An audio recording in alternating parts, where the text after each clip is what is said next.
Assalamualaikum warahmatullahi wabarakatuh. Halo teman-teman, di video kali ini coba kita update saham batubara ya teman-teman. Di saat IHSG remuk redam ya, ternyata harga batubara juga nggak kalah remuk redamnya teman-teman. Ini udah di bawah 100 dolar ya. Jadi kira-kira nanti kedepannya seperti apa di tengah berita bagian dividen ya, rencana pembagian dividen untuk saham-saham sektor batubara. Kira-kira mana yang paling menarik ya, karena harganya sudah diskon banyak nih teman-teman. Dengan harga yang diskon banyak, sektor batubara ini masih menarik walaupun trennya masih turun ya.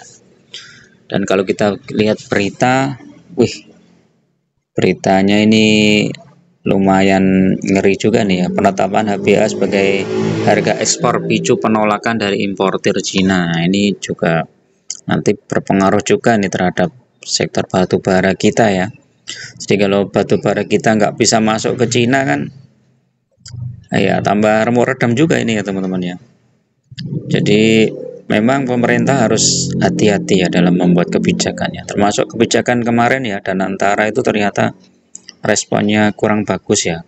Jadi pasar tuh nggak percaya dan akhirnya IHSG remuk juga ya. Nah ini sektor batubara juga menjadi ujian juga ini, kira-kira potensi kedepannya seperti apa ya. Nah kalau kita lihat di trading view ya nih teman-teman ya, ini harga batubara yang paling diskon banyak ini apa nih?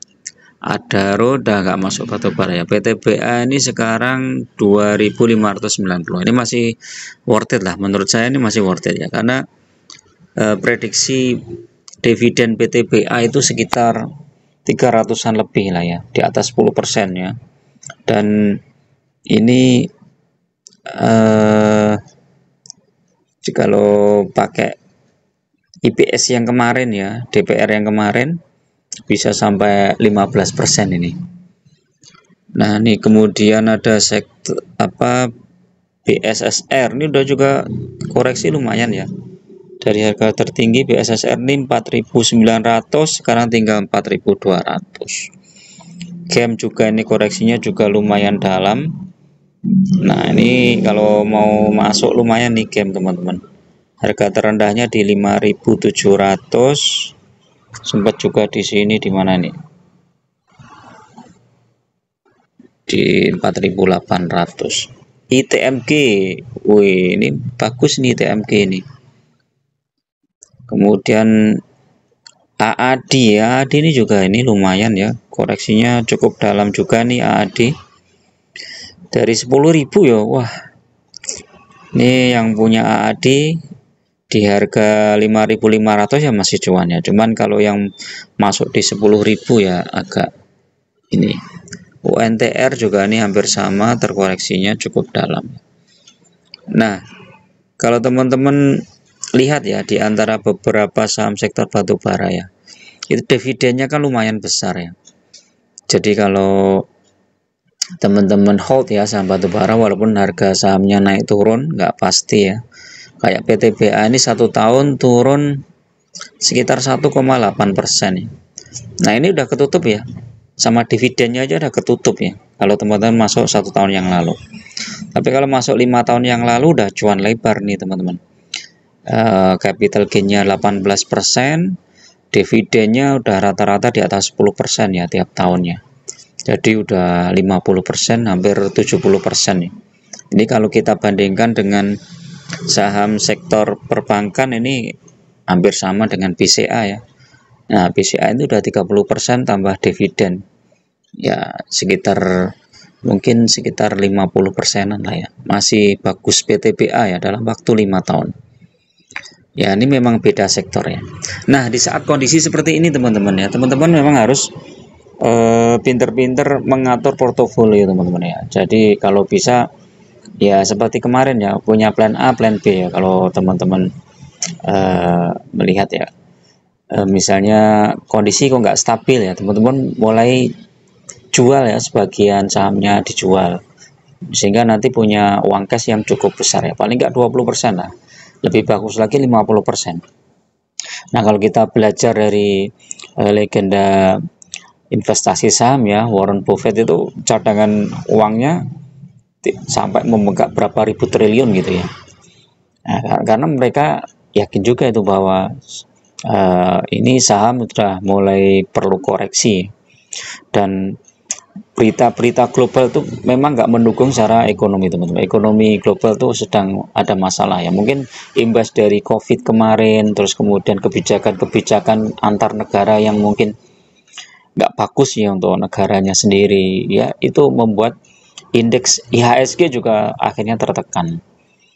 Jadi itu teman-teman, jadi ya wajiblah kita tetap punya plan A plan B ya, walaupun ini masih ada potensi turun lagi ya, tapi kalau teman-teman lihat ya, ini potensi turunnya itu udah lumayan, sudah agak berkurang lah dibandingkan kemarin-kemarin ya. Ini harusnya sudah mulai mantul ya, kayak saham-saham perbankan itu kan udah koreksi cukup dalam.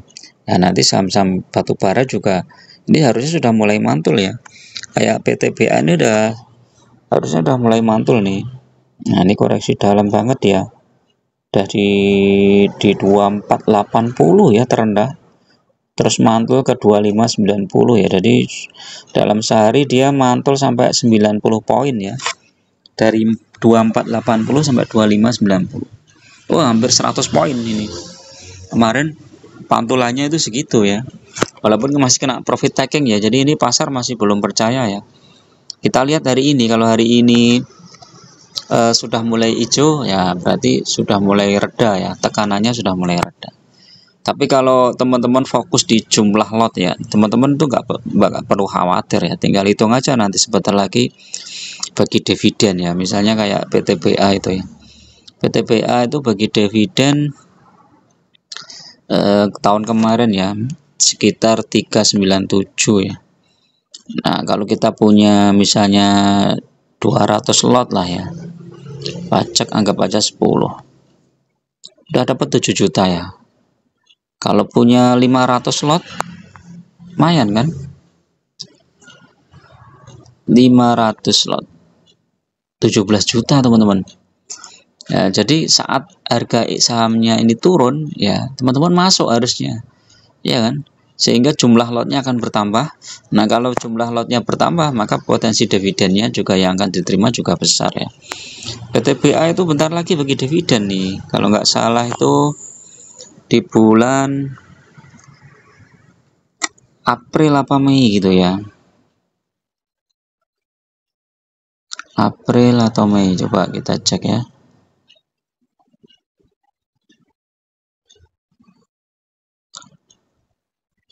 Mei ya, di bulan Mei ya.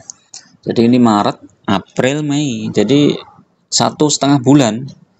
Jadi memang biasanya itu 3 bulan sebelumnya itu harusnya kita masuk ya. Cuma kondisi saat ini itu agak berbeda ya. Jadi ternyata mendekati 1,5 bulan aja harga sahamnya masih dibanting ya.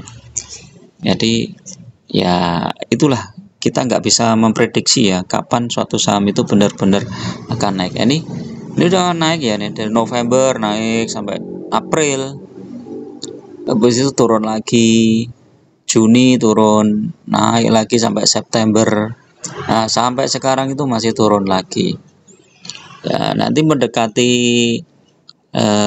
April naik lagi ya, seperti itu ya. Walaupun masih ada potensi turun ya, karena berita-berita dari luar itu kita nggak bisa. Nih coba lihat berita-beritanya nih, dan antara bikin IHSG jeblok, BRI ambles. Jadi dan antara resmi meluncur di pasar itu nggak percaya teman-teman ya. Jadi hati-hati memang. Kalau teman-teman udah punya saham-saham yang terbukti bagi dividen besar sih nggak masalah ya. Walaupun kita masih belum tahu ya, ini kedepannya kira-kira pemerintah itu akan seperti apa ya. Apakah nanti pembagian dividennya akan terganggu dengan adanya Danantara atau enggak itu. Kalau terganggu, wah pasar pasti responnya tambah negatif teman-teman. Jadi ya kalau saya tetap masih bagus lah, saya melihat saham-saham yang dividennya cukup besar itu masih bagus ya, nggak perlu khawatir. Cuman kita tetap punya plan A, plan B ya. Kalau bisa teman-teman masih ya paling enggak portofolio ada di emas juga punya, saham juga punya. Terus pendapatan income tuh kita juga nabung harian ya, berapa persen dari pendapatan itu disisihkan untuk masa-masa nanti krisis ya. Kalau benar-benar terjadi krisis, saham-saham terkoreksi cukup dalam, nah itu kesempatan kita untuk mulai masuk. Oke ya, itu dulu teman-teman untuk review saham pagi ini. Mudah-mudahan bermanfaat dan mudah-mudahan IHSG hari ini bisa balik lah ya, balik mantul ya. Bagi teman-teman yang mau gabung di grup ya, silahkan klik gabung, biayanya murah aja ya, cuman untuk traktir kopi aja lah. Teman-teman bisa request saham, bisa juga bedah portofolio. Teman-teman harus subscribe dulu ya, nanti baru muncul tombol gabung. Terima kasih. Assalamualaikum warahmatullahi wabarakatuh.